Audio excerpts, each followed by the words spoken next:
In this episode, we'll modify a Sportster tank to fit on a Softail.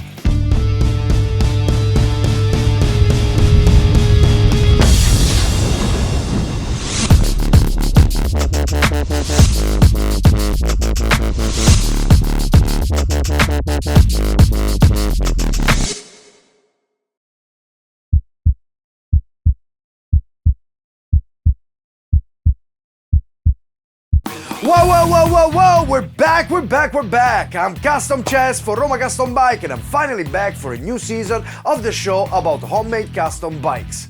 If you have already seen the show, well then get ready for a butt-kicking season. If you're just stumbling onto the show right now for the first time, make sure to check out other videos, subscribe, and ring the bell to get notifications about new videos. As you can see, with the new season, I've also got new shades, courtesy of Wiley X. These glasses are the same eyewear worn by the US Marines. They're bulletproof and polarized, so ideal for riding and for safety in the shop, but with style. I decided to kick off the season by showing the how-to of one of the most popular and desired Harley Davidson modifications: installing a Sportster tank on a Softail. Well, now calling it a simple installation is quite diminutive compared to the work that we're going to do. So let's just say properly install a Sportster tank on a Softail. But what do I mean by properly? Let me explain. A Softail model Harley Davidson motorcycles comes with a large tank. Over it we find most instruments and indicators. We want to replace it with a much smaller Sportster type tank. Check it out, how cool does it look? Problem is that if installed as is, the Sportster tank does not sit properly and looks odd. This is caused by the tunnel designed for a different bike and too shallow to properly sit on this bike. So we're going to cut the entire tunnel area so that we can make it the way we like it. This is the difference between the before and the after. This is our goal, and during this episode and the next one, we'll find out if we can do it or not. And here it is, our guinea pig gas tank on top of my buddy Polski Rage's bike. As you can see, it already looks pretty good, but it can be better. We just have to take care of a few details. So, we start by taking some measurements the scientific way. 3 fingers in the rear and 4 fingers in the front. Polski Rage realizes that we'll also need to do an additional incision to clear the backbone, the horizontal tube connecting the neck of the bike to the seat area. Now that we have half an idea of what we need to do, let's head to the operating room. But before getting to the actual process, I would like to thank you all for the support you demonstrate every day by hitting the like button, by sharing our videos on your social networks, and by subscribing to our channel. I would also like to invite you to visit our site www.romacustomBike.com, where you can find our unique accessories and our t-shirts, because there's nothing better than posting in the real world. Upon further analysis, we realize that the challenge might even be harder than we thought. We have to make sure we don't get in the way of the fuel pump. This is an injection engine, and moving the pump is out of the question. It would be too much work and, honestly, a little bit above our skills.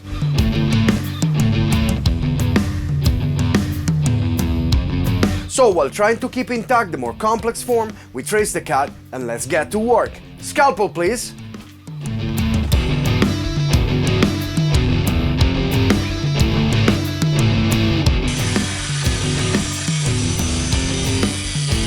Polski starts with removing the welds that bind the tank to the original supports.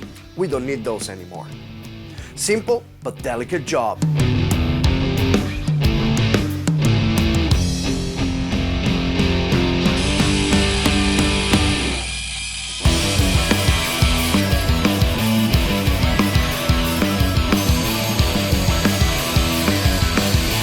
Some areas are too narrow for the grinder, and as a consequence, we're forced to get creative and find alternative methods of getting the results done.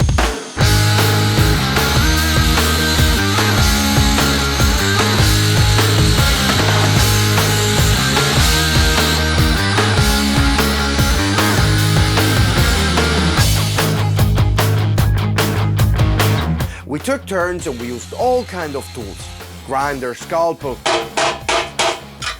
goodwill, and divine intervention.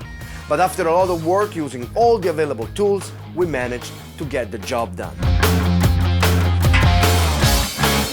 Now let's see if we did good or if we just messed up a perfectly good tank.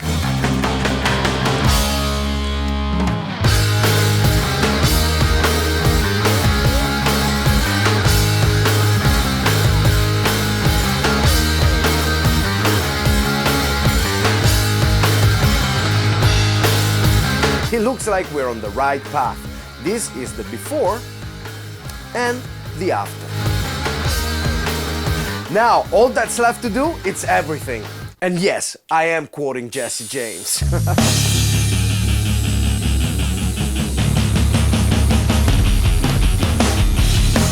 We have decided to make this tank even more unique by carving some circular recesses on the top. This to match the design on the rear fender. We're going to show you what we did on the fender instead of the work on the tank. Because of the dimensions and the narrowness of the spaces, it was practically impossible to film. But I guarantee you that the process is the same. We started by perforating the tank and the fender with a big to small pattern. Then we prepared the surface for the next step by removing rust and debris, first mechanically and then chemically.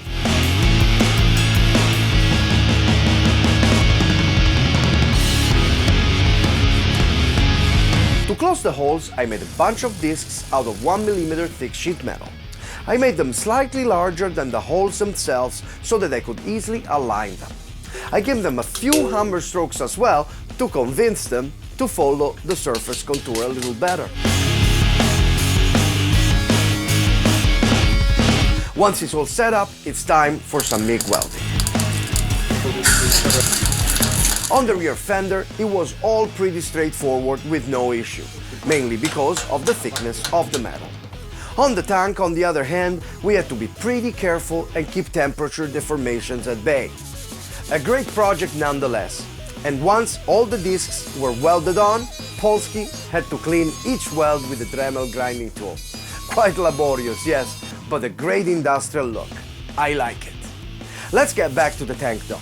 That is now ready for his new tunnel.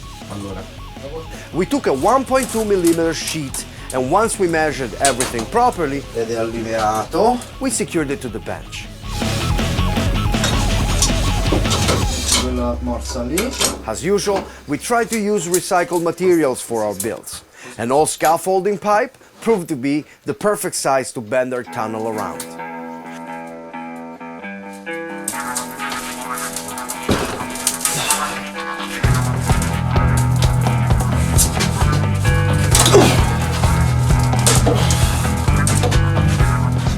We used all resources at our disposal, lots of strength and butt.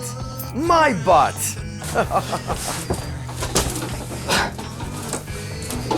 Mettiti in piedi. Proprio in piedi, camminati sopra.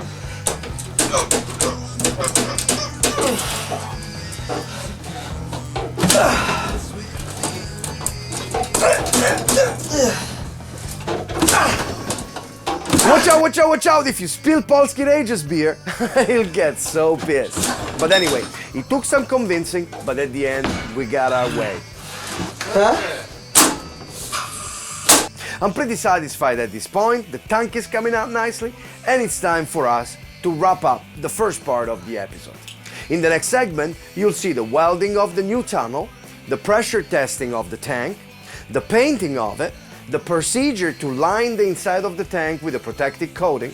We'll install a fuel pump, and we'll actually see if this whole thing works. I'm pretty happy about what we did. What about you? What's your opinion? Let me know by visiting the Facebook page called Roma Custom Bike Eng, or by commenting right here on YouTube.